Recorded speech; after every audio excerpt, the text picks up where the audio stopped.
ఈ ప్రభుత్వం ఏదైతే ప్రజా వ్యతిరేకం చేస్తూ ఇచ్చిన మాట ఒకటి, ఇచ్చిన తర్వాత ఒకటి, ప్రభుత్వం వచ్చిన తర్వాత ఒకటి, ఏదైతే ద్వంద్వ వైఖరి వాళ్ళు వహిస్తున్నారో ప్రజల మీద భారం మోపుతున్నారో, ఇంక ఇది కాక ఇంక రేపు కూడా ఇంక మళ్ళీ విద్యుత్ ఛార్జీలు పెంచే పరిస్థితి ఏదైతే చేస్తున్నారో దాన్ని నిరసనగా మేము వాకౌట్ చేస్తాం.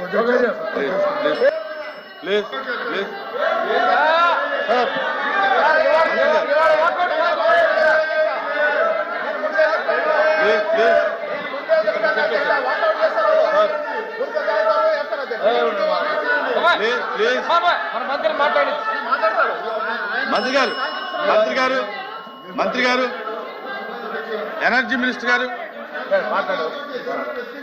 సార్ ఇందాక కూడా చెప్పాం సార్. ఉండమ్మా అధ్యక్ష, సభకి వాకౌట్ చేశారా, క్వశ్చన్ కి వాకౌట్ చేశారా, దేనికి వాకౌట్ చేశారా అధ్యక్ష? చెప్పారుగా, మళ్ళీ వచ్చేస్తారా అధ్యక్ష? ఓ ఈ తలుపు నుంచి ఆ తలుపులో వచ్చేస్తారా? ఓకే, ఓ థ్యాంక్ యూ అధ్యక్ష. సార్ ఆ రోజున్న ప్రభుత్వానికి ఆపే శక్తి లేకపోయినప్పుడు ఆల్ పార్టీ డెలిగేషన్ రావాలని మాకు ఆ శక్తి ఉంది. అది ఉంది కాబట్టి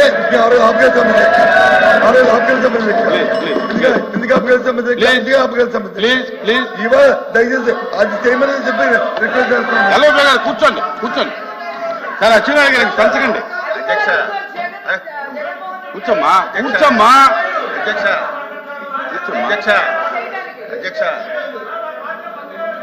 ఆ రోజు కనుక నిజంగా మనసు త్రికరణ శుద్ధిగా వారు కనుక ఆపండి ఉంటే అసలు ఈ రోజు ఈ ప్రశ్న ఉత్పన్నం అయ్యింది.